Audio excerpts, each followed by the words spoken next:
전라남도 고흥의 한적한 시골 마을에서 박수연은 오늘도 새벽 5시에 눈을 떴습니다. 73세가 된 지금도 그녀의 하루는 규칙적으로 시작됩니다.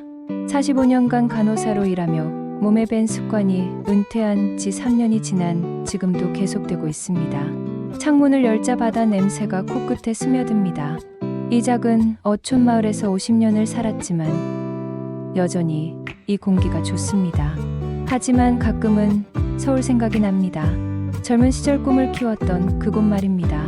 그때 다른 선택을 했더라면. 수연은 가끔 이런 생각을 합니다. 1973년 23살의 수연에게 인생을 바꿀 선택의 순간이 찾아왔습니다. 서울대학병원 간호사로 일하던 그녀에게 두 개의 길이 주어진 것입니다. 하나는 서울에 남아 승진하며 안정적인 미래를 보장받는 것이었고, 다른 하나는 시골 보건소로 가서 의료 혜택이 부족한 주민들을 돌보는 것이었습니다. 정말 어려운 선택이었어. 수연은 50년이 지난 지금도 그때를 생생히 기억합니다. 당시 수연은 간호학과를 수석으로 졸업한 엘리트 간호사였습니다. 서울대학병원에서도 촉망받는 인재였고 앞으로의 승진도 확실히 보장되어 있었습니다. 하지만 마음 한구석에는 늘 무언가 부족함이 있었습니다. 큰 병원에서는 환자 한 명 한 명과 깊이 소통하기 어려웠고, 시스템화된 업무 속에서 간호사로서의 본래 역할에 대한 의문이 들기 시작했습니다. 정말 내가 하고 싶었던 간호가 이런 건가? 수연은 자주 자문했습니다. 그러던 중 보건소 파견 근무 기회가 생겼습니다. 정부에서 시골 지역의 의료 서비스 개선을 위해 우수한 간호사들을 파견하는 프로그램이었습니다. 수연 씨, 이런 기회가 있는데 관심 있어요? 수간호사가 조심스럽게 물었습니다. 어떤 곳인데요? 수연이 궁금해했습니다. 전남 고흥이에요. 의료 혜택이 많이 부족한 곳이죠. 하지만 보람은 클 거예요. 수간호사의 설명이었습니다. 수연은 고민에 빠졌습니다. 서울을 떠난다는 것은 쌓아온 커리어를 포기하는 것이나 마찬가지였습니다. 부모님도 반대하실 것이 분명했습니다. 딸아, 서울에서 좋은 직장 다니는데 왜 시골로 가려고 하니? 어머니의 걱정, 어린 목소리가 들리는 것 같았습니다. 하지만 수연의 마음속에는 다른 목소리도 있었습니다. 정말 도움이 필요한 사람들을 돕고 싶어. 간호사가 된 진짜 이유를 찾고 싶어. 밤마다 수연은 침대에 누워 천장을 바라보며 생각했습니다. 안전한 길과 모험적인 길 사이에서 갈등하는 시간이 계속되었습니다. 내 인생에서 가장 어려운 선택이었어. 지금도 수연은 그때의 고민을 생생히 기억합니다. 결국 수연은 결정을 내렸습니다. 1973년 가을, 그녀는 서울을 떠나 고흥으로 향하는 기차에 몸을 맡겼습니다. 정말 잘한 선택일까? 기차 창밖으로 흘러가는 풍경을 바라보며 수연은 불안해했습니다. 하지만 그 선택이 그녀의 인생을 완전히 바꿔놓았습니다. 50년이 지난 지금 돌이켜보면 그것은 정말 인생 최고의 결정이었습니다. 지금 수연의 집 거실에는 수많은 감사장과 사진들이 걸려 있습니다. 그녀가 치료하고 돌본 환자들이 보내온 것들입니다. 결혼 사진, 아이 사진, 졸업 사진, 모든 사진마다 이야기가 있습니다.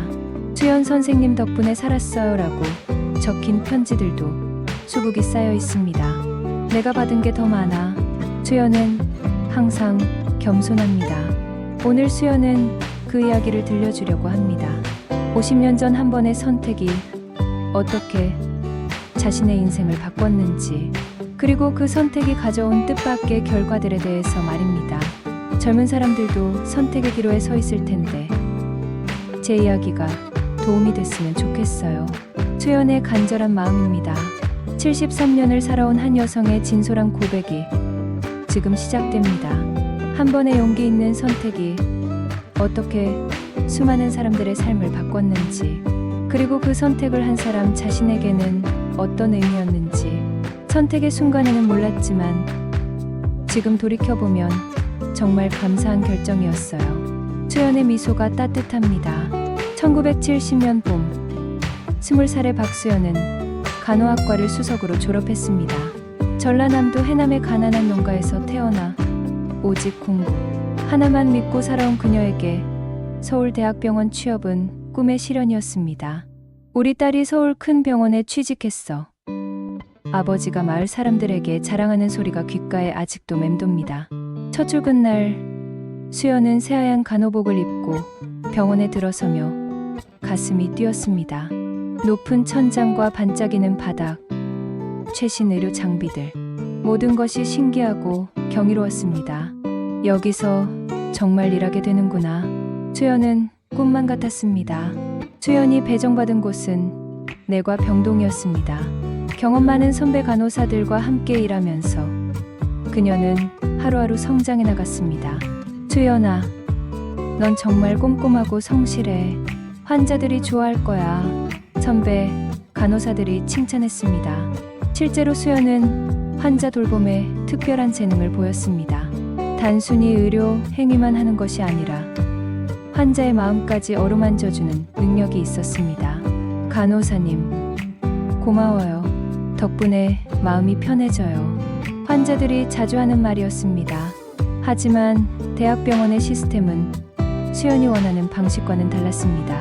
하루에 수십 명의 환자를 돌봐야 했고 한 명 한 명과 깊이 소통할 시간은 부족했습니다. 15분마다 체온 체크하고 20분마다 링거 확인하고 할 일은 산더미 같았습니다. 수연은 때로 기계적으로 일하는 자신을 발견했습니다. 환자와 눈을 마주치며 이야기 나눌 시간도 그들의 걱정을 들어줄 여유도 없었습니다. 이게 내가 꿈꿨던 간호사의 모습인가? 수연은 의문이 들기 시작했습니다. 1972년 수연은 병동 수간호사가 되었습니다. 불과 2년 만에 빠른 승진이었습니다. 주변 사람들은 모두 축하해 주었지만 수연의 마음은 복잡했습니다. 축하해, 수연아. 이제 진짜 출세 가도에 오른 거야. 동기들이 부러워했습니다. 수간호사가 되면서 수연의 업무는 더욱 바빠졌습니다. 환자 직접 돌봄보다는 관리와 행정 업무가 늘어났습니다. 서류 작성, 일정 관리, 인력 배치, 정작 환자와 마주할 시간은 더욱 줄어들었습니다. 내가 정말 하고 싶었던 일이 이런 건가? 수연은 자문했습니다. 어느 날 수연은 응급실에서 특별한 경험을 했습니다. 교통사고로 중상을 입은 할아버지가 실려왔는데 가족이 아무도 없어서 수연이 곁에서 돌봐드렸습니다. 간호사님, 무서워요.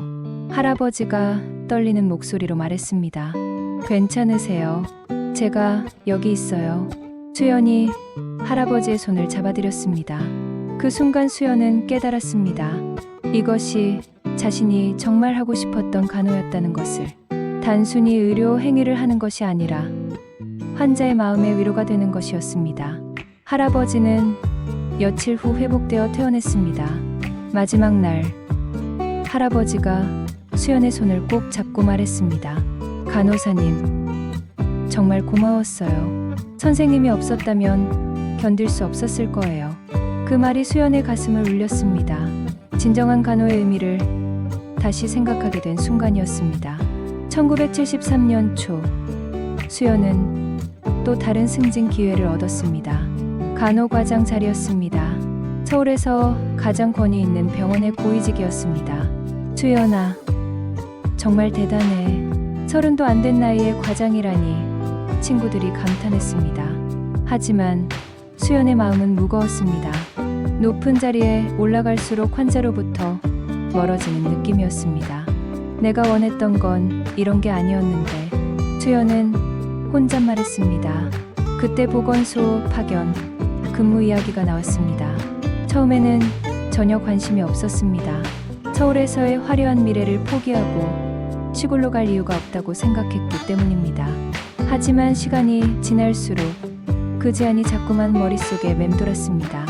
시골에서는 어떨까? 정말 도움이 필요한 사람들을 만날 수 있을까? 수연의 호기심이 생기기 시작했습니다. 어느 날 밤 수연은 간호학교 시절 교수님의 말씀을 떠올렸습니다. 간호사의 진정한 소명은 가장 도움이 필요한 곳에서 발휘되는 것입니다. 그 말이 가슴 깊이 박혔습니다. 수연은 서울에서의 성공보다 더 중요한 것이 있다는 것을 깨닫기 시작했습니다. 내 인생에서 정말 의미 있는 일을 하고 싶어. 수연의 마음속에서 새로운 꿈이 싹트기 시작했습니다. 하지만 선택은 쉽지 않았습니다. 서울에서의 안정적인 미래와 시골에서의 불확실한 도전 사이에서 갈등하는 시간이 길어졌습니다. 정말 어떻게 해야 할까? 수연은 매일 밤 고민했습니다. 그 고민의 끝에서 수연은 운명을 바꿀 결정을 내리게 됩니다.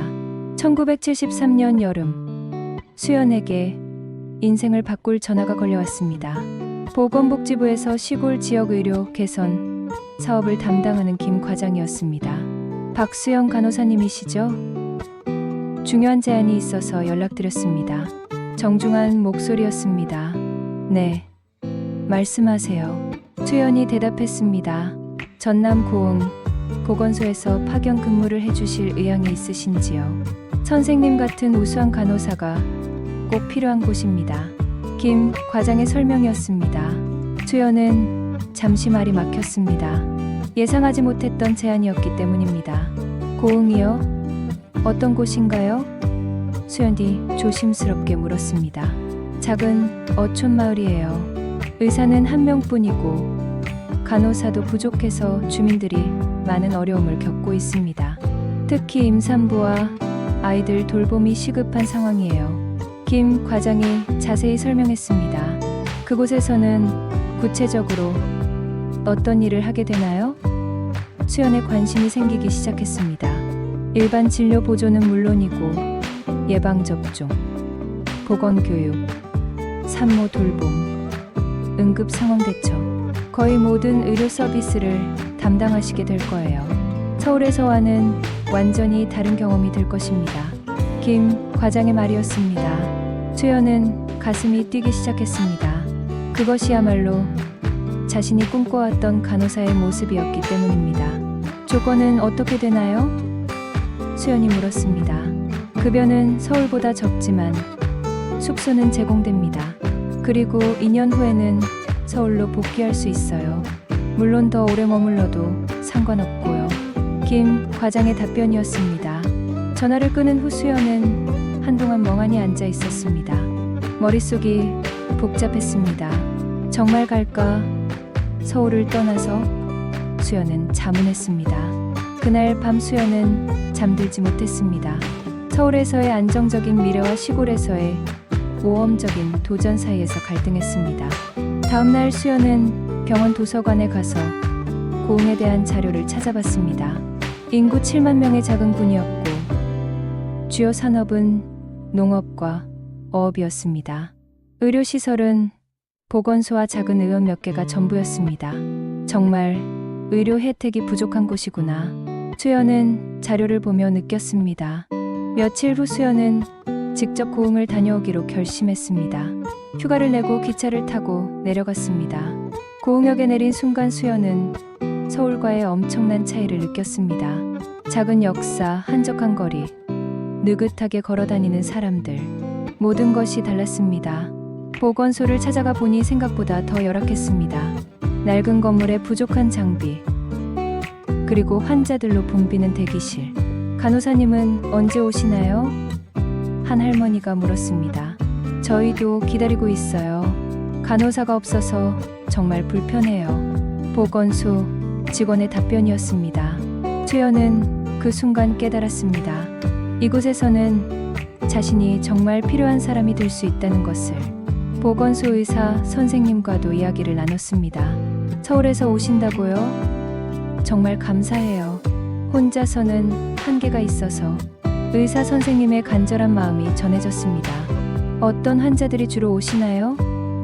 수연이 물었습니다. 고혈압, 당뇨 같은 만성 질환자들이 대부분이에요. 그런데 관리가 제대로 안 되고 있어서 간호사님이 오시면 정말 도움이 될 것 같아요.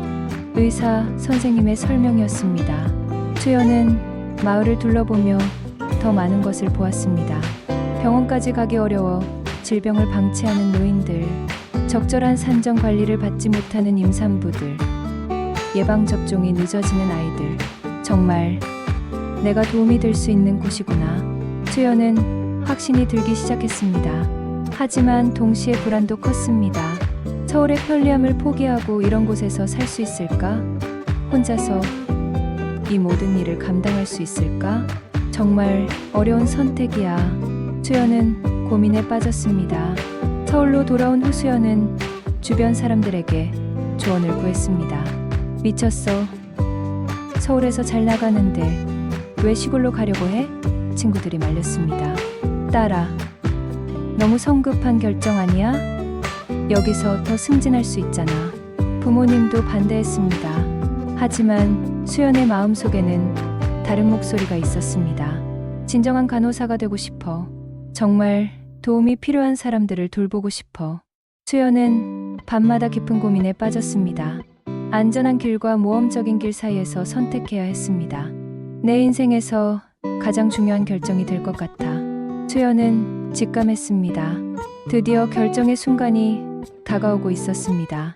수연은 자신의 마음에 귀를 기울이기 시작했습니다. 1973년 9월, 수연은 인생에서 가장 어려운 시간을 보내고 있었습니다. 고흥보건소 제안에 대한 답변 기한이 한 달 앞으로 다가온 상황이었습니다. 정말 어떻게 해야 할까? 수연은 매일 밤 천장을 바라보며 고민했습니다. 주변 사람들은 모두 만류했습니다. 서울에서의 밝은 미래를 포기하고 시골로 가는 것이 이해되지 않는다는 반응이었습니다. 수연아, 정신 좀 차려. 서울에서 간호과장까지 할 수 있는 기회인데 왜 그걸 포기하려고 해? 선배 간호사가 진지하게 말했습니다. 저도 고민이 많아요. 하지만 뭔가 다른 일을 해보고 싶어서요. 수연이 솔직하게 대답했습니다. 다른 일, 간호사가 할 수 있는 최고의 자리가 여기 있는데. 선배가 이해하지 못했습니다.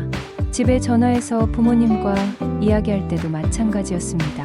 수연아, 아버지가 보기에는 너무 위험한 선택 같다. 서울에서 안정적으로 일하는 게 낫지 않겠니? 아버지의 걱정스러운 목소리였습니다.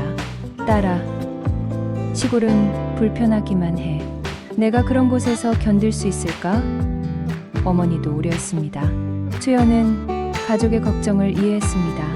가난한 농가에서 태어나 힘들게 공부해서 서울까지 올라온 그녀가 다시 시골로 내려간다는 것이 이해되지 않을 만했습니다. 하지만 수연의 마음속에는 다른 목소리가 점점 커지고 있었습니다. 나는 왜 간호사가 되고 싶었을까?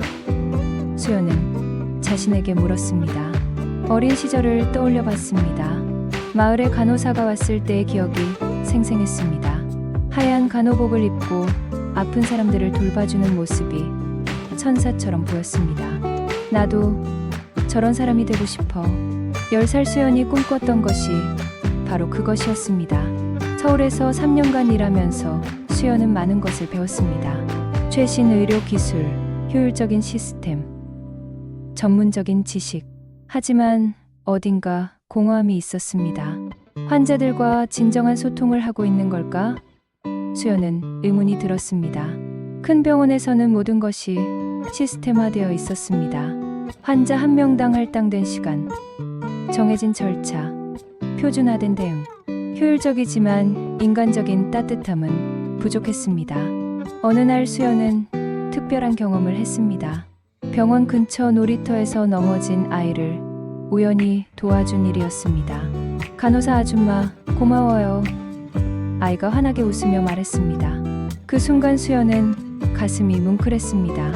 병원에서는 느끼기 어려웠던 순수한 감사의 마음을 받은 것입니다. 이런 게 진짜 간호구나. 수연은 깨달았습니다. 고흥에서 돌아온 후에도 그곳의 기억은 계속 머릿속에 맴돌았습니다. 간호사를 기다리는 할머니의 눈빛, 도움을 간절히 원하는 의사 선생님의 표정, 제대로 된 의료 서비스를 받지 못하는 주민들. 나를 진짜 필요로 하는 곳이 있어. 수연의 마음이 움직이기 시작했습니다. 어느 일요일 오후, 수연은 한강을 걸으며 생각을 정리했습니다. 강물이 흘러가는 모습을 보며 인생에 대해 깊이 생각해봤습니다. 내 인생에서 정말 중요한 건 뭘까? 안정적인 미래? 사회적 지위? 아니면 바람이 불어와 머리카락을 흩날렸습니다. 그 순간 수연은 답을 찾았습니다. 나 자신에게 솔직해지자. 정말 하고 싶은 일을 하자. 집으로 돌아온 수연은 일기를 썼습니다. 오늘 결심했다. 고흥으로 가겠다. 무서움도 있지만 더 큰 설렘이 있다. 진짜 도움이 필요한 사람들을 만날 수 있을 것 같다. 하지만 여전히 주변의 반대는 컸습니다. 다음날 병원에서 만난 동료들은 수연의 결정을 이해하지 못했습니다. 수연아, 정말 후회할 거야. 한번 서울을 떠나면 다시 돌아오기 어려워. 동기가 걱정했습니다. 그래도 해보고 싶어. 나한테는 이게 맞는 것 같아. 수연이 대답했습니다. 너 정말 미쳤구나. 좋은 걸 두고 왜 고생길로 가려고 해? 다른 동료가 고개를 저었습니다. 수연은 이런 반응들이 예상됐습니다. 하지만 자신의 마음은 이미 결정되어 있었습니다. 그날 밤 수연은 부모님께 전화를 걸었습니다. 아버지, 어머니, 저 고흥으로 가기로 결심했어요. 뭐, 정말이야? 아버지가 놀라셨습니다. 네, 진짜 제가 할 일이 있는 것 같아요. 걱정 마세요. 잘할 수 있을 거예요. 수연의 확신에 찬 목소리였습니다. 딸아, 정말 신중하게 생각해 본 거지? 어머니가 마지막으로 확인했습니다. 네, 충분히 생각해 봤어요. 이게 제 길인 것 같아요. 수연의 대답이었습니다. 전화를 끊고 나서 수연은 마음이 한결 가벼워졌습니다. 드디어 자신의 진짜 마음에 솔직해진 기분이었습니다. 이제 시작이야. 새로운 인생의 시작. 수연은 설렘으로 가득했습니다. 샵샵펄드 5점 결정의 순간 용기를 내다 2000만 2500 마이너스 2000자 1973년 10월 15일 수연은 보건복지부에 전화를 걸었습니다. 답변 기한이 일주일밖에 남지 않은 상황이었습니다. 김 과장님, 박수연입니다. 수연의 목소리에는 확신이 담겨 있었습니다. 네, 수연 간호사님, 결정하셨나요? 김 과장이 기대감 어린 목소리로 물었습니다. 네, 고흥으로 가겠습니다. 수연이 명확하게 대답했습니다. 정말요? 감사합니다. 선생님 같은 분이 꼭 필요했거든요. 김 과장의 기쁜 목소리가 전화기 너머로 들렸습니다. 전화를 끊고 나서 수연은 깊은 숨을 내쉬었습니다. 돌이킬 수 없는 결정을 내린 것입니다. 그날부터 수연의 일상은 바빠졌습니다.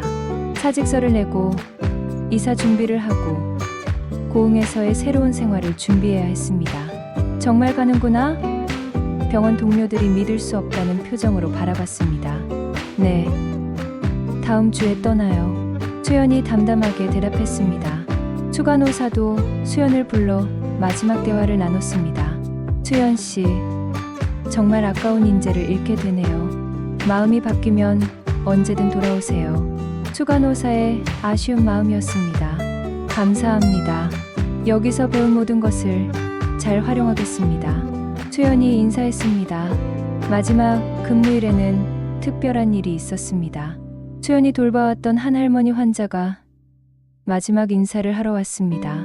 간호사님, 정말 고마웠어요. 덕분에 건강해졌어요. 할머니가 수연의 손을 꼭 잡고 말했습니다. 할머니, 계속 건강하세요. 약도 잘 드시고요. 수연도 할머니의 손을 따뜻하게 잡아드렸습니다. 시골에서도 이런 마음으로 환자들을 돌보시겠죠? 거기 분들이 정말 행복할 거예요. 할머니의 축복 같은 말이었습니다. 수연은 그 말에 눈시울이 뜨거워졌습니다. 자신의 선택이 옳았다는 확신이 더욱 커졌습니다. 이사짐을 정리하면서 수연은 많은 것을 정리해야 했습니다. 서울에서의 3년간 모은 물건들 중 상당수를 정리했습니다. 시골에서는 필요 없을 것들이었습니다. 정말 새로운 시작이구나. 수연은 실감했습니다. 부모님도 서울로 올라와 수연의 이사를 도와주셨습니다. 딸아, 정말 괜찮겠니? 어머니가 여전히 걱정하셨습니다. 괜찮아요, 어머니. 제가 정말 하고 싶었던 일이에요. 수연이 안심시켰습니다. 그래도 혼자서 시골 생활이 쉽지 않을 텐데 아버지도 우려를 표했습니다. 아버지도 시골에서 오래 사셨잖아요. 저도 할 수 있어요. 수연이 웃으며 대답했습니다. 출발 전날 밤, 수연은 서울의 야경을 마지막으로 보러 남산에 올라갔습니다. 반짝이는 도시의 불빛들이 아름다웠습니다. 3년간 정말 많은 것을 배웠어. 고마워, 서울아. 수연이 마음속으로 인사했습니다. 하지만 아쉬움보다는 설렘이 더 컸습니다. 새로운 곳에서 새로운 사람들을 만나고 정말 자신이 필요한 일을 할 수 있다는 기대감이었습니다. 1973년 10월 30일, 드디어 출발 날이 왔습니다. 서울역에서 고흥행 기차를 타는 날이었습니다. 몇몇 동료들이 배웅을 나왔습니다. 수연아, 연락 자주 하자. 그리고 힘들면 언제든 돌아와. 친한 동기가 말했습니다. 고마워. 나도 잘 지낼 거야. 수연이 대답했습니다. 정말 대단해. 나는 못할 것 같은데. 다른 동료가 감탄했습니다. 부모님도 함께 와서 배웅해 주셨습니다. 딸아, 몸 건강히 지내라. 그리고 무슨 일 있으면 바로 연락해. 아버지의 당부였습니다. 네, 아버지. 걱정 마세요. 수연이 안심시켰습니다. 기차가 들어오는 소리가 들렸습니다. 드디어 출발할 시간이었습니다. 그럼 잘 다녀올게요. 수연이 모든 사람들에게 인사했습니다. 기차에 올라 참가 자리에 앉은 수연은 플랫폼의 사람들을 바라봤습니다. 모두 걱정스러운 표정으로 손을 흔들고 있었습니다. 기차가 움직이기 시작했습니다. 서울역이 점점 멀어지고 도시의 풍경이 지나갔습니다. 이제 정말 시작이야. 수연은 가슴이 뛰었습니다. 기차 안에서 수연은 앞으로의 계획을 생각해봤습니다. 고흥에서 어떤 일을 하게 될지, 어떤 사람들을 만나게 될지, 어떤 어려움이 있을지, 무엇이 기다리고 있든 최선을 다하자. 수연의 다짐이었습니다. 기차는 계속 남쪽으로 달렸습니다. 도시의 풍경은 점점 사라지고 농촌의 풍경이 나타나기 시작했습니다. 고향 풍경이 그리웠네. 수연은 창밖을 바라보며 미소 지었습니다. 해가 서쪽으로 기울어 갔습니다. 새로운 인생을 향해 달려가는 기차 안에서 수연은 희망으로 가득했습니다. 내 인생 최고의 결정이 될 거야. 수연은 확신했습니다. 그 확신이 50년 후 어떤 결과를 가져올지 그때의 수연은 상상도 할 수 없었습니다. 1973년 10월 30일 오후 6시 고흥역에 도착한 수연은 서울과는 완전히 다른 세상에 발을 디뎠습니다. 작은 역사, 한적한 분위기, 그리고 바다 냄새가 가득한 공기, 모든 것이 새로웠습니다. 박수영 간호사님이시죠? 한 중년 남성이 가까와 인사했습니다. 네, 맞습니다. 수연이 대답했습니다. 보건소 박 사무장입니다. 마중 나왔어요. 수고 많으셨어요. 사무장이 정중하게 인사했습니다. 사무장과 함께 보건소로 향하는 길, 수연은 마을의 모습을 살펴봤습니다. 좁은 길, 낮은 집들, 그리고 여유롭게 걸어다니는 사람들. 서울의 바쁜 일상과는 정반대였습니다. 마을이 참 조용하네요. 수연이 말했습니다. 그렇죠. 여기는 시간이 천천히 흘러가는 곳이에요. 처음에는 답답하실 수도 있어요. 사무장이 웃으며 대답했습니다. 보건소에 도착하니 의사 선생님이 나와서 반갑게 맞아주었습니다. 오셨군요. 정말 기다렸어요. 저는 이 보건소 의사 최영우입니다. 의사 선생님의 반가운 인사였습니다. 박수연입니다. 잘 부탁드려요. 수연도 정중하게 인사했습니다. 그동안 간호사 없이 혼자 하느라 정말 힘들었어요. 선생님이 오셔서 얼마나 다행인지. 최 의사의 솔직한 고백이었습니다. 보건소 내부를 둘러보니 서울병원과는 비교할 수 없을 정도로 작고 낡았습니다. 하지만 깨끗하게 정리되어 있었고 무엇보다 따뜻한 분위기가 있었습니다. 여기가 진료실이고 저쪽이 처치실이에요. 그리고 이쪽이 간호사님 방이에요. 사무장이 안내했습니다.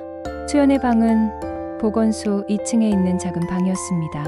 침대, 책상, 옷장이 전부였지만 창밖으로 바다가 보였습니다. 와, 바다가 보이네요. 수연이 감탄했습니다. 네, 전망은 정말 좋아요. 여기서 지내시면서 불편한 것 있으면 언제든 말씀하세요. 사무장이 친절하게 말했습니다. 첫날 밤 수연은 잠들기 어려웠습니다. 서울의 소음에 익숙했던 그녀에게 고흥의 정적은 오히려 어색했습니다. 하지만 파도 소리가 들려와 마음을 차분하게 만들어 주었습니다. 정말 새로운 시작이구나. 수연은 천장을 바라보며 생각했습니다. 다음날 아침 일찍 수연은 첫 근무를 시작했습니다. 보건소 문이 열리자 벌써 몇 명의 환자들이 기다리고 있었습니다.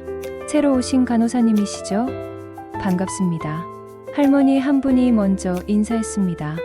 네, 박수연입니다. 잘 부탁드려요. 수연이 정중하게 인사했습니다. 첫 환자는 고혈압으로 정기적인 관리가 필요한 할아버지였습니다. 혈압 재보겠습니다. 수연이 혈압계를 준비했습니다.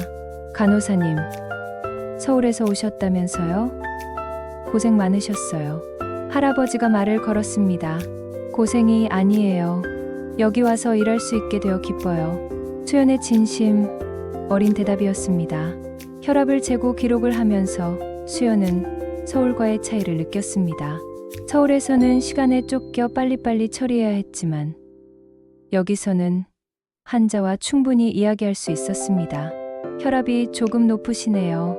짠 음식 줄이시고 산책도 자주 하세요. 수연이 자세히 설명했습니다. 고마워요. 간호사님, 전에는 이렇게 자세히 설명해주는 사람이 없었는데 할아버지가 감사했습니다. 점심시간에 최 의사와 함께 식사하며 이야기를 나눴습니다. 어떠세요? 첫날 느낌이? 최 의사가 물었습니다. 환자분들이 정말 순수하고 착하세요. 서울에서는 느끼기 어려웠던 따뜻함이 있어요. 수연의 솔직한 감상이었습니다.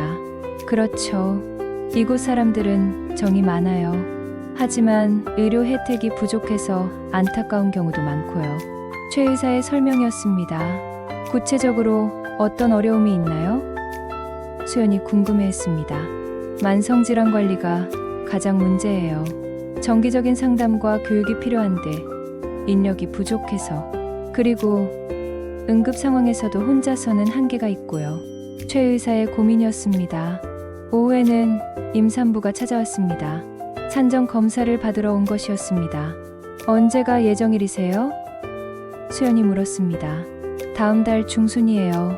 그런데 첫 아이라 너무 무서워요. 임산부가 불안해했습니다. 괜찮아요. 제가 도와드릴게요. 궁금한 것 있으면 언제든 물어보세요. 수연이 따뜻하게 위로했습니다. 서울에서는 산부인과가 따로 있어서 임산부를 직접 돌볼 기회가 많지 않았는데 여기서는 모든 것을 담당해야 했습니다. 출산 준비는 어떻게 하고 계세요? 수연이 물었습니다. 잘 모르겠어요. 누구한테 물어봐야 할지도. 임산부가 답답해했습니다. 제가 자세히 알려드릴게요. 그리고 정기적으로 체크해드릴 테니까 걱정 마세요. 수연의 자상한 말이었습니다. 하루 종일 일하고 나니 피곤했지만 보람이 있었습니다. 서울에서는 느낄 수 없었던 성취감이 있었습니다. 환자 한 분 한 분과 진짜 소통할 수 있구나. 수연은 만족스러웠습니다. 저녁에 바닷가를 산책하며 하루를 정리했습니다. 파도 소리를 들으며 걷는 길이 평화로웠습니다. 여기서 정말 의미 있는 일을 할 수 있을 것 같아 수연의 기대감이 커졌습니다. 방으로 돌아와 부모님께 안부 편지를 썼습니다.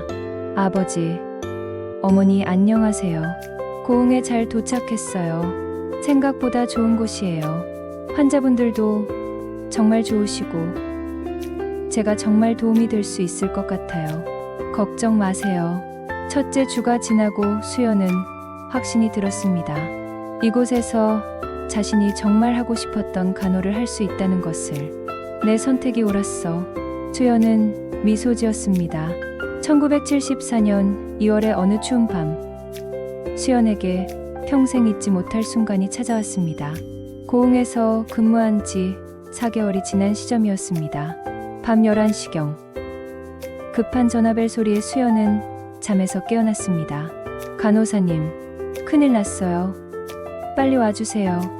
보건소 당직 직원의 다급한 목소리였습니다. 무슨 일이에요? 수연이 잠옷 차림으로 뛰어내려갔습니다. 산모가 갑자기 진통이 시작됐는데 상황이 안 좋아 보여요. 직원이 설명했습니다. 진료실로 달려가니 한 여성이 침대에 누워 고통스러워하고 있었습니다. 곁에는 남편으로 보이는 남성이 당황해서 어쩔 줄 모르고 있었습니다. 언제부터 아팠어요? 수연이 침착하게 상황을 파악했습니다. 1시간 전부터 갑자기 남편이 떨리는 목소리로 대답했습니다. 수연이 산모를 살펴보니 상황이 심각했습니다. 출혈이 있었고 진통도 불규칙했습니다. 즉시 최 의사에게 연락했습니다. 선생님, 응급 상황이에요. 빨리 오셔야 할 것 같아요. 수연의 긴급한 연락이었습니다. 지금 갑니다. 일단 안정시켜 주세요. 최 의사가 급히 대답했습니다. 최 의사가 도착할 때까지 수연은 혼자서 산모를 돌봐야 했습니다. 서울에서 배운 응급처치 지식을 총동원했습니다. 괜찮아요. 제가 여기 있어요. 심호흡하세요. 수연이 산모를 진정시켰습니다. 간호사님, 아이가 괜찮을까요? 산모가 불안해했습니다. 괜찮을 거예요. 의사 선생님도 곧 오실 거고 제가 옆에 있을 테니까 걱정 마세요. 수연이 따뜻하게 손을 잡아주었습니다. 30분 후 최 의사가 도착했습니다. 함께 상황을 점검한 결과 조기 진통이었지만 아직 출산하기에는 이른 상황이었습니다. 큰 병원으로 옮겨야 할 것 같아요. 최 의사의 판단이었습니다. 구급차 부를까요? 수연이 물었습니다. 여기서 가장 가까운 병원까지 2시간은 걸려요. 지금 상태로는 최 의사가 걱정했습니다. 그때 상황이 급변했습니다. 산모의 진통이 더 심해지면서 출산이 임박한 상황이 되었습니다. 안 돼요. 너무 일러요. 산모가 울부짖었습니다. 진정하세요. 우리가 도와드릴게요. 수연이 산모의 손을 꼭 잡았습니다. 최 의사와 수연은 급히 출산 준비를 했습니다. 보건소에 제한된 시설이었지만 최선을 다해야 했습니다. 간호사님, 도와주세요. 최 의사가 말했습니다. 네, 선생님. 수연이 침착하게 응답했습니다. 출산 과정은 순탄하지 않았습니다. 아기가 미숙아였고 호흡이 약했습니다. 수연은 서울에서 배운 신생아 소생술을 시도했습니다. 아기야, 힘내렴. 수연이 간절히 기도하며 소생술을 계속했습니다. 몇 분이 지나자 작은 울음소리가 들렸습니다. 아기가 숨을 쉬기 시작한 것입니다. 살았어요. 아기가 살았어요. 수연이 감격했습니다. 고마워요. 간호사님, 정말 고마워요. 산모가 눈물을 흘리며 감사해했습니다. 그 밤 수연은 아기와 산모가 안정될 때까지 밤새 곁을 지켰습니다. 작은 생명이 자신의 손으로 구해졌다는 사실에 가슴이 벅찼습니다. 내가 정말 의미 있는 일을 했구나. 수연은 깊은 감동을 느꼈습니다. 다음 날 아침, 아기의 상태가 안정되어 큰 병원으로 옮길 수 있게 되었습니다. 가족들은 수연에게 거듭 감사 인사를 했습니다. 간호사님이 아니었다면 어떻게 됐을까요? 정말 고맙습니다. 아버지가 깊이 인사했습니다. 제가 할 일을 한 것뿐이에요. 수연이 겸손하게 대답했습니다. 이 사건 이후 수연의 마음에는 큰 변화가 일어났습니다. 서울에서는 느낄 수 없었던 깊은 보람감이 생겼습니다. 이게 진짜 간호구나. 이게 내가 꿈꿔왔던 일이야. 수연은 확신했습니다. 며칠 후 그 가족으로부터 편지가 왔습니다. 수연, 간호사님께 아기가 건강하게 잘 지내고 있습니다. 선생님 덕분에 우리 가족이 완성될 수 있었어요. 평생 잊지 못할 은혜입니다. 아기 이름을 수연이로 지었어요. 편지를 읽으며 수연은 눈물이 났습니다. 자신의 선택이 얼마나 의미 있는 것인지 깨달았습니다. 내가 여기 온 이유가 이거구나. 수연은 감격했습니다. 이 일을 계기로 마을 사람들 사이에서 수연의 존재감이 커졌습니다. 생명을 구한 간호사라는 소문이 퍼졌습니다. 수연 간호사님은 정말 대단해. 마을 사람들의 칭찬이었습니다. 수연은 이런 칭찬의 부담을 느끼기보다는 더 큰 책임감을 느꼈습니다. 자신을 믿고 찾아오는 사람들에게 최선을 다해야 한다고 생각했습니다. 그날 밤 수연은 부모님께 편지를 썼습니다. 아버지, 어머니, 며칠 전 정말 보람있는 일이 있었어요. 작은 생명을 구할 수 있었거든요. 서울에 있었다면 경험할 수 없었을 일이에요. 제 선택이 정말 옳았다는 확신이 들어요. 편지를 쓰면서 수연은 새삼 깨달았습니다. 성공이나 출세보다 더 중요한 것이 있다는 것을. 누군가에게 진정한 도움이 되는 것이 얼마나 값진 일인지 말입니다. 앞으로도 이런 일들이 많을 텐데 준비를 더 철저히 해야겠어. 수연의 다짐이었습니다. 그 후로도 수연은 계속해서 공부했습니다. 응급 상황에 더 잘 대처하기 위해 산모와 신생아를 더 안전하게 돌보기 위해 노력했습니다. 배움에는 끝이 없어. 더 많은 사람을 도울 수 있도록 계속 성장해야지. 수연의 마음가짐이었습니다. 그날 밤의 경험은 수연에게 평생 잊지 못할 기억이 되었습니다. 그리고 앞으로 50년간 이어질 의미 있는 인생의 시작점이 되었습니다. 1975년 봄, 고흥에서의 생활이 1년 반이 지나면서 수연은 완전히 마을의 일원이 되어 있었습니다. 처음에는 서울에서 온 간호사였지만 이제는 우리 수연이가 되어 있었습니다. 수연아, 밥 먹었어? 마을 할머니들이 자신의 손녀처럼 챙겨주었습니다. 네, 할머니. 할머니도 약 잘 드세요. 수연도 자연스럽게 반말로 대답했습니다. 그해 봄, 수연에게 특별한 제안이 들어왔습니다. 마을에서 정식으로 보건소 소장을 맡아달라는 것이었습니다. 최 의사가 다른 곳으로 발령을 받게 되면서 생긴 일이었습니다. 수연 간호사님이 아니면 안 됩니다.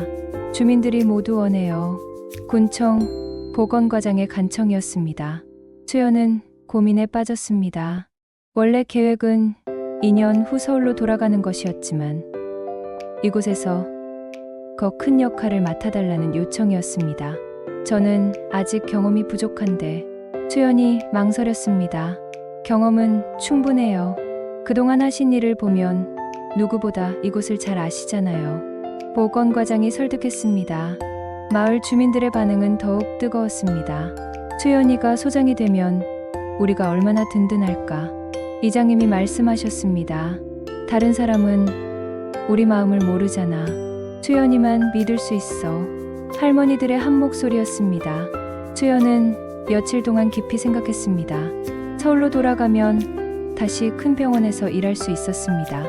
하지만 이곳에서는 자신을 진정으로 필요로 하는 사람들이 있었습니다. 내가 정말 필요한 곳이 어디일까? 수연은 자문했습니다. 결국 수연은 마음을 정했습니다. 제가 소장직을 맡겠습니다.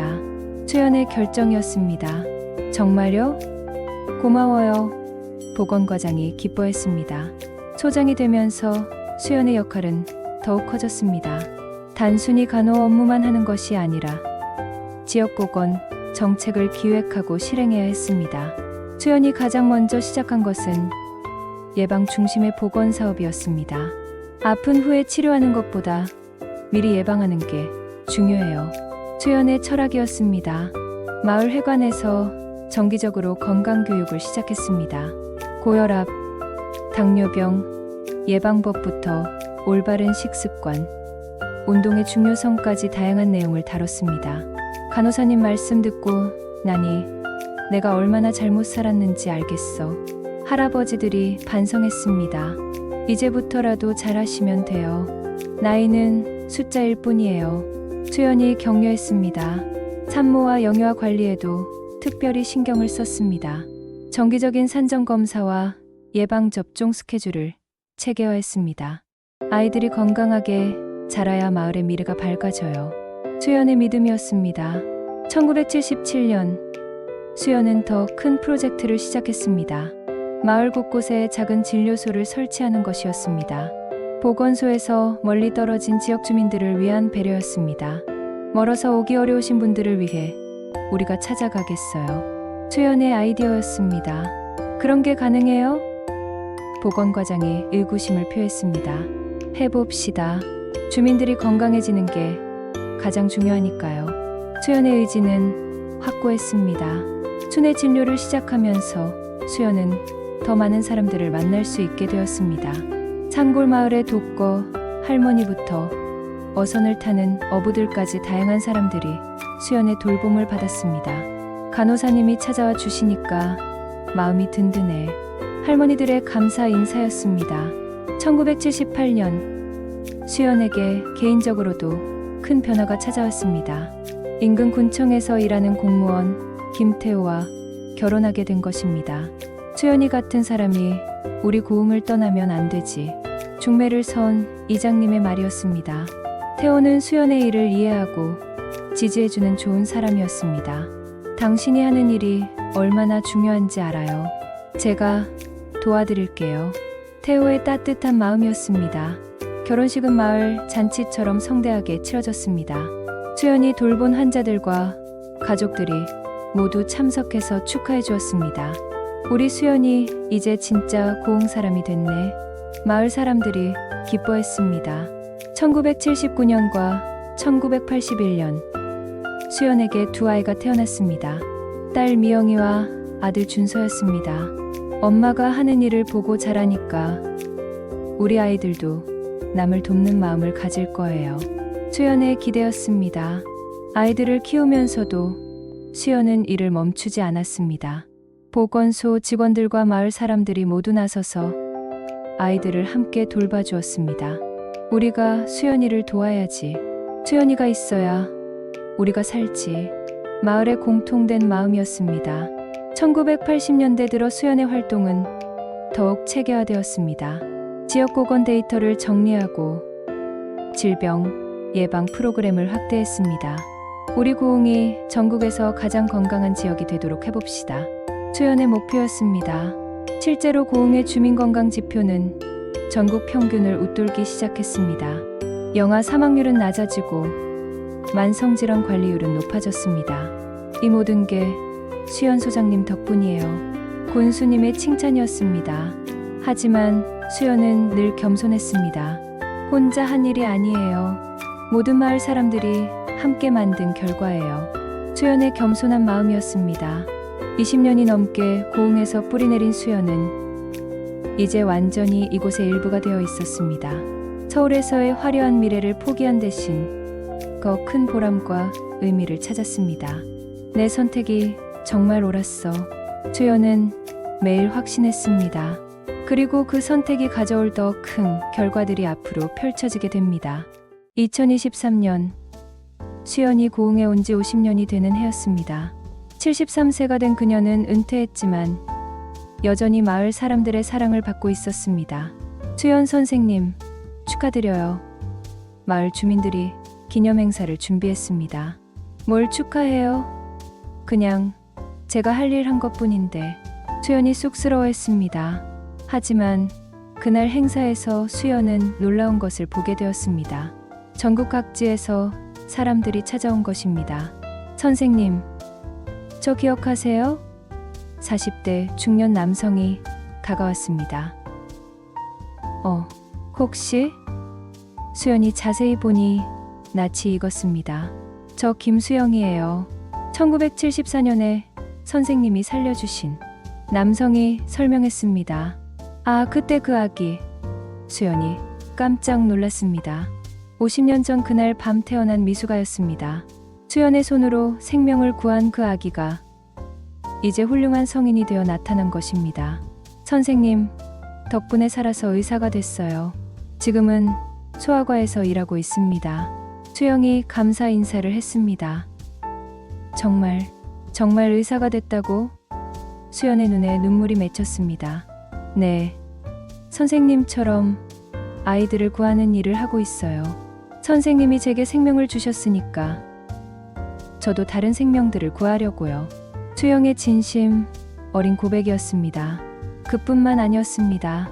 수연이 돌본 산모들의 자녀들이 하나둘씩 나타나기 시작했습니다.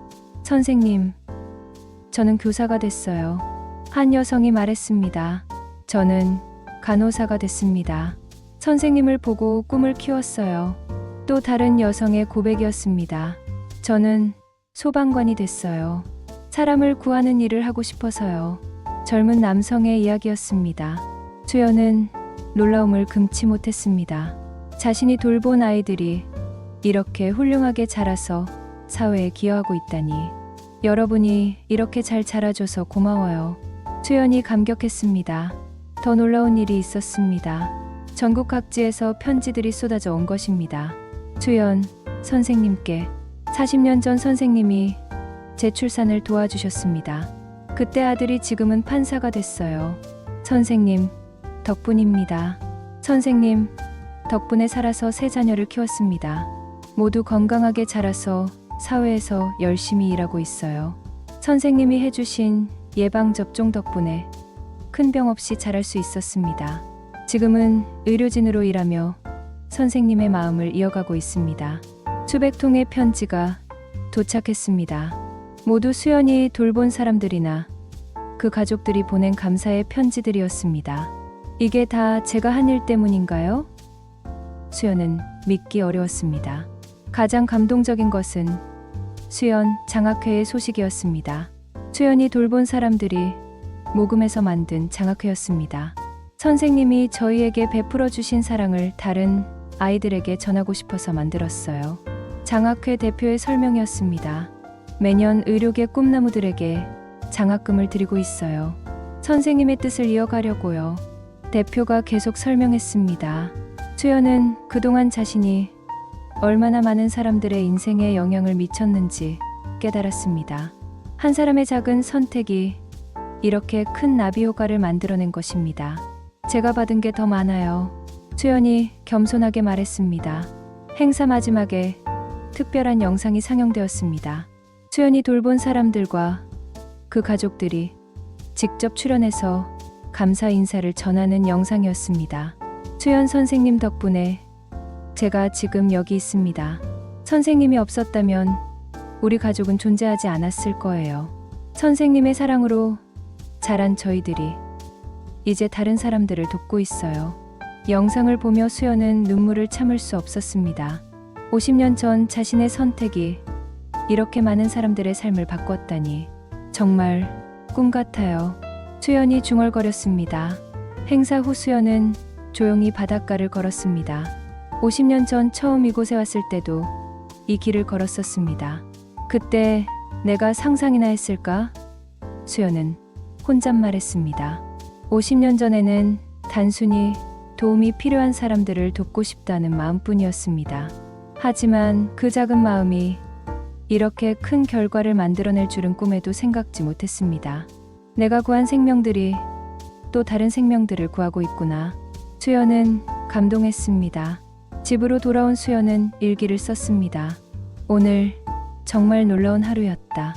내가 50년 동안 한 일들이 이렇게 큰 의미를 가지고 있었다니. 서울에 남았다면 절대 경험할 수 없었을 일들이다.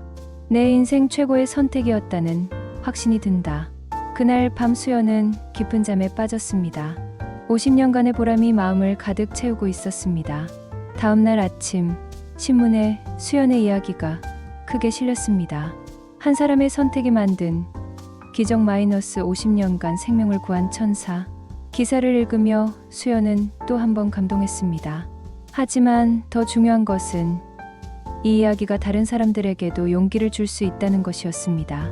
젊은 사람들도 용기를 내서 자신의 길을 걸으면 좋겠어요. 수연의 간절한 바람이었습니다. 50년의 결실은 상상했던 것보다 훨씬 달콤하고 의미 있었습니다. 2024년 봄, 수연은 자신의 집 정원에서 꽃을 가꾸며 평온한 시간을 보내고 있었습니다. 73세가 된 지금도 그녀의 하루는 의미로 가득했습니다. 할머니, 신문에 또 나왔어요. 손녀 서연이가 뛰어와서 신문을 보여주었습니다. 뭔데? 수연이 웃으며 물었습니다. 할머니를 모델로 한 드라마가 제작된다는 기사예요. 서연이의 신나는 목소리였습니다. 수연의 이야기가 널리 알려지면서 방송사에서 드라마로 제작하기로 한 것이었습니다. 한 번의 선택이 만든 기적이라는 제목이었습니다. 정말 필요한 이야기인가요? 수연이 의구심을 표했습니다. 물론이죠. 할머니 이야기를 들으면 모든 사람이 감동받을 거예요. 서연이가 확신했습니다. 그날 오후 수연은 오랜만에 보건소를 찾았습니다. 현재는 훨씬 현대적으로 바뀌어 있었지만 여전히 마을 사람들의 건강을 지키는 역할을 하고 있었습니다. 수연 선생님, 현재 소장이 반갑게 인사했습니다. 선생님이 쌓아놓으신 기반 덕분에 저희가 일하기 수월해요. 젊은 소장의 감사 인사였습니다. 보건소를 둘러보며 수연은 지난 50년을 돌아봤습니다. 작고 낡았던 건물이 이렇게 훌륭하게 발전한 모습을 보니 뿌듯했습니다. 여기서 정말 많은 일이 있었지. 수연은 감회에 젖었습니다. 저녁에 가족들과 함께 식사를 하며 이야기를 나눴습니다. 엄마, 후회한 적 없으세요? 서울에 남았다면 더 큰 성공을 했을 수도 있잖아요. 딸 미영이가 조심스럽게 물었습니다. 후회? 수연이 잠시 생각해 보더니 미소를 지었습니다. 한 번도 후회한 적 없어. 오히려 매일 감사하고 있어. 정말요? 미영이가 놀라워했습니다. 서울에 남았다면 돈은 더 많이 벌었겠지. 사회적 지위도 높았겠고. 하지만 지금처럼 행복하지는 않았을 거야. 수연의 확신에 찬 대답이었습니다. 왜요? 아들 준서가 궁금해했습니다. 진정한 행복은 누군가에게 도움이 되는 삶을 살 때 오는 것 같아. 나는 50년 동안 정말 많은 사람들을 도울 수 있었어. 그보다 큰 성공이 어디 있겠니? 수연의 깊은 깨달음이었습니다. 손자 민준이가 입을 열었습니다. 할머니, 그럼 저도 할머니처럼 어려운 선택을 해야 할 때가 오면 어떻게 해야 해요? 수연은 민준이를 바라보며 따뜻하게 말했습니다. 내 마음에 귀를 기울여라. 돈이나 명예보다는 내 마음이 진짜 원하는 게 뭔지 생각해봐. 그리고 두려워하지 마라. 진심으로 하는 일에는 반드시 보상이 따라와. 하지만 위험하잖아요. 실패할 수도 있고. 민준이가 걱정했습니다. 실패는 두렵지 않아. 정말 두려운 건 자신에게 거짓말하면서 사는 거야. 나는 내 마음에 솔직했고 그 결과 50년 동안 후회 없는 삶을 살 수 있었어. 수연의 인생 철학이었습니다. 며칠 후 수연은 특별한 강연 요청을 받았습니다. 젊은 의료진들을 위한 강연이었습니다.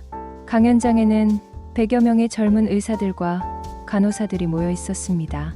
수연은 떨리는 마음으로 단상에 올라섰습니다. 안녕하세요.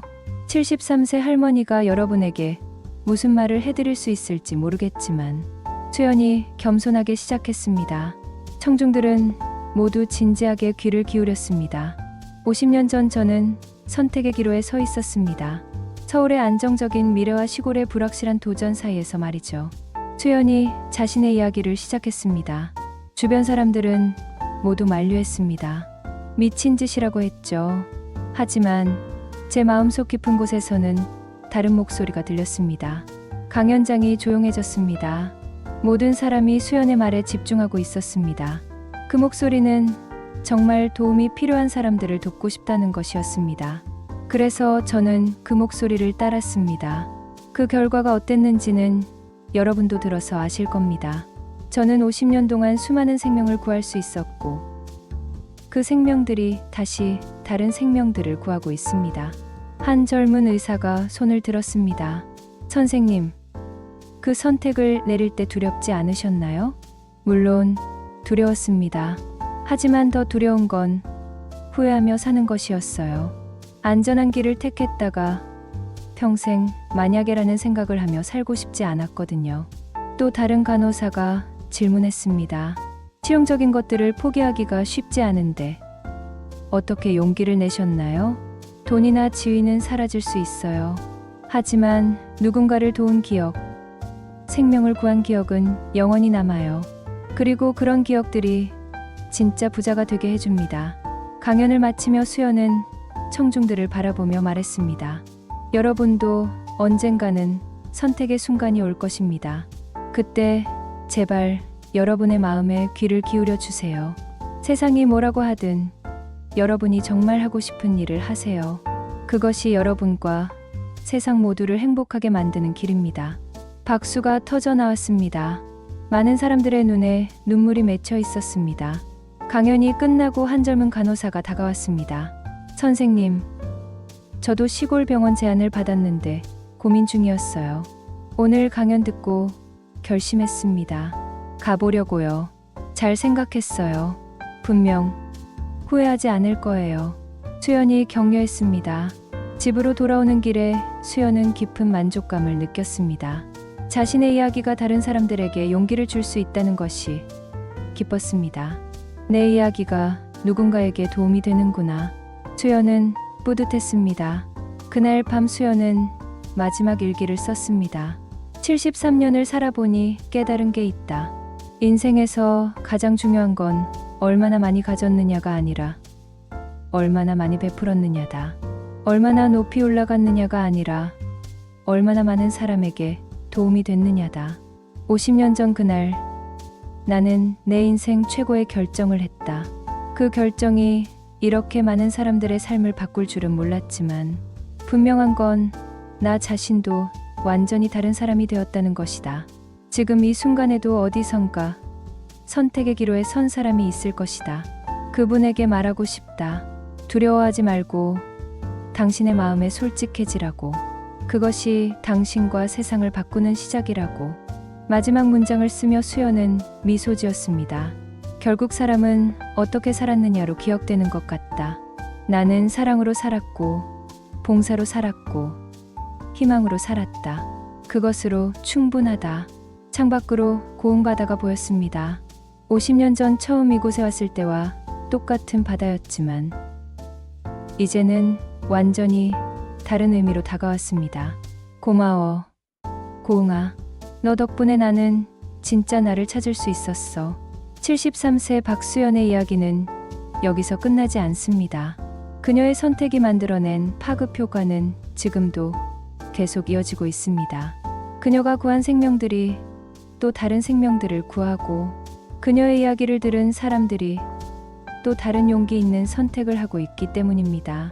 한 사람의 용기 있는 선택이 세상을 어떻게 바꿀 수 있는지 보여준 살아있는 증명서. 그것이 바로 박수연의 인생이었습니다. 선택의 순간에 두려워 말고 당신의 마음에 귀를 기울이세요. 그것이 당신과 세상을 바꾸는 첫걸음입니다. 박수연이 73년 인생으로 전하는 마지막 메시지였습니다. 73세 박수연 선생님의 50년 이야기 어떠셨나요? 1973년 한 번의 용기 있는 선택이 어떻게 수많은 생명을 구하고 세상을 바꿨는지 보셨습니다. 지금 여러분도 어떤 선택의 기로에 서 계실지 모릅니다. 안전한 길과 도전적인 길 사이에서 고민하고 계실지도 모르고요. 박수연 선생님의 이야기가 말해주듯 진정한 성공은 얼마나 많이 가졌느냐가 아니라 얼마나 많은 사람에게 도움이 됐느냐로 결정됩니다. 여러분의 마음 깊은 곳에서 들리는 목소리에 귀를 기울여 보세요. 그것이 여러분과 세상을 바꾸는 시작일 수도 있습니다. 이 영상이 마음에 드셨다면 좋아요와 구독으로 응원해 주시고 주변의 소중한 사람들과도 함께 나누어 보시기 바랍니다.